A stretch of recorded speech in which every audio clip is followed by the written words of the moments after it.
பத்திரிகையாளர் அன்பர்களுக்கும் என்னை வாழ வைத்துக் கொண்டிருக்கும் யூடியூப்பை சேர்ந்த அன்பு சகோதரர்களுக்கும் என்னுடைய வணக்கங்களை கூறி இந்த நல்ல ஒரு நிகழ்ச்சிக்கு நான் வர வேண்டும் என்று கூறிய அன்பு கட்டளையிட்ட என்னுடைய இயக்குனர் அவர்களுக்கும் தனிப்பட்ட முறையில் என்னுடைய வணக்கங்களை கூறி அன்பு சகோதரர் விஷால் அவர்களுக்கும்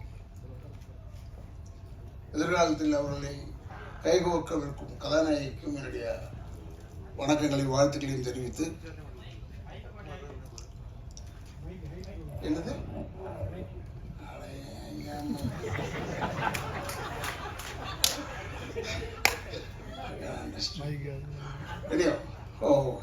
எல்லாருக்கும் என்னுடைய வணக்கங்கள். தயாரிப்பாளர்களுக்கு தனிப்பட்ட முறையில் என்னுடைய வணக்கங்களை கூறி, ஏன்னா நான்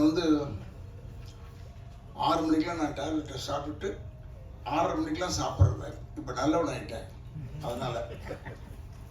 அதனால் நான் விஷால்கிட்ட சொல்லிட்டேன், இப்போ விஷால் நான் புறப்பட்டுனா தப்பாக எடுத்துக்காத, ஏன்னா உடனே நம்ம முடிச்சு விட்ருவோம், இவருக்கும் அவருக்கும் ஆகாது, அதனால் இவர் ஓடிவிட்டார், இல்லை இவர் வந்து விட்டார், ஏதோ ஒன்று சொல்லுவீங்க.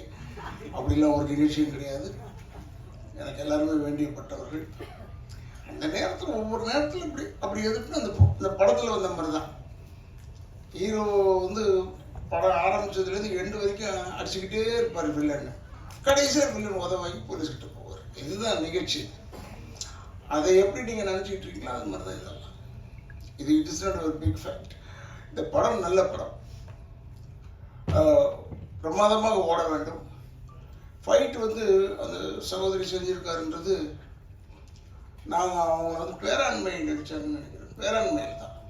பேராண்மையில் பார்க்கும்போது நான் சொன்னேன், இது படத்துக்கு தெரியல, ஒன்று பெருசாக தெரியல, நல்லா செஞ்சுருக்கப்பா. ஏன்னா 5-6 பொம்பளைங்க சேர்ந்தாலே ஒரு 2 பொம்பளை சேர்ந்தாலே ஒரு கட்சி ஆகிடும். 6 பொம்பளை ஒன்றா இருந்து அவன் ஜெயம் ரவியை போட்டு வாட்டுறது, இப்போ வாட்டுற மாதிரி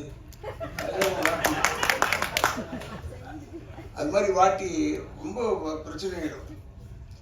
என்னுடைய அன்பு சகோதரர் ஒரு ஜெயம் ரவி எப்படி இவங்கெல்லாம் மேனேஜ் பண்ணிக்கலாம் இப்படி நல்ல ஒரு படத்தையும் வந்தது. அதில் ரசிகர் அடிக்கும்போது நான் பார்த்து சொன்னேன், பிரமாதமாக இருக்குன்னு. பட்டு ஒன்று தெரிஞ்சு வச்சுக்கோங்க, இது சகோதரர் விஷாலாக இருக்கட்டும், இல்லைன்னா அவங்களா இருக்கட்டும், யாராக இருந்தாலும் சரி, ஒரு விஷயம் என்ன, நம்ம ஜாதக பொருத்தை மட்டும்தான் பார்க்குறோம் கல்யாணத்தில். அதை மட்டும் பார்க்கக்கூடாது. ஜாதக பொருத்தை மட்டும் பார்க்கலாம், அது வேறு, அது ஒன்று இருக்கட்டும். ஆனால் உயரத்தில் உங்களோட பெருசாகிடக்கூடாது, பணத்தில் உங்களோட பெருசாகிடக்கூடாது. அதெல்லாம் நம்ம பார்க்கணும்.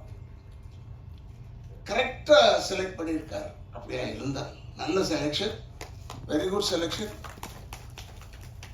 ஹோப் இது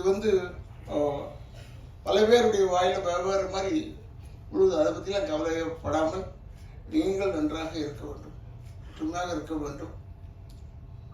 இப்போ கூட உதவி பேசும்போது சொன்னார், அவர் விஷால் குழந்தை மாதிரி. அதெல்லாம் குழந்தை மாதிரிலாம் நம்பாதீங்க. ஏன்னா அவர் எனக்கு தெரியும், குழந்தையெல்லாம் கிடையாது. எல்லாம் தெரிஞ்ச ஒரு மனிதன், தெரியாத மாதிரி இருப்பார், அவ்வளோதானே ஒழிய எல்லாம் தெரிந்த மனிதன். மிக அற்புதமான இதயம் கொண்டவர் விஷால் அவர்கள். அண்ட் ஒன் மோர் திங் என்னன்னா, இங்கே இருக்கிற பத்திரிகையாளர் அன்பர்களுக்கு சொல்கிறேன், தயவுசெய்து இந்த விஷயத்தை நல்லா அழகாக பெருசு பண்ணி இந்த படத்திற்கு வந்தார்கள் இருவரும் ஜோடியாக அப்படின்னு போட்டீங்கன்னா இந்த படத்துக்கு ப்ளஸ் ஆகிடுது. படம் ஓடுவதற்கு நீங்கள் இருவரும் ஒரு காரணம் என்பதை ஞாபகம் வைத்துக் கொள்ளுங்கள். நிச்சயமாக இந்த படம் நன்றாக ஓட வேண்டும். ஏன்னா ஃபைட் மாஸ்டர் பற்றி சொல்லவே தேவையில்லை. நம்ம அங்கே உட்காந்துருப்போம், நம்மளை அடிக்கிற மாதிரியே இருக்குது, திம்முன்னு உழுவுது. அதுக்கேற்ற மாதிரி, ஏன்னா நான் வயம்சியில் வாஸ்ட் சீமானை பற்றி பேசும்போது, எனக்கெல்லாம் சீமானெலாம் நல்ல நண்பர், என் பையனுக்கு ரொம்ப நல்ல நண்பர். அதனால் அவங்க சொல்லுவாங்க, ஓடிக்கிட்டே இருப்பாங்க. இந்த 10 ரவுண்டு ஓடுவீங்க, சுற்றி 10 ரவுண்டு ஓடுவாங்க. 10 ரவுண்டு சொல்லும் போது நமக்கு மூச்சு வாங்குது.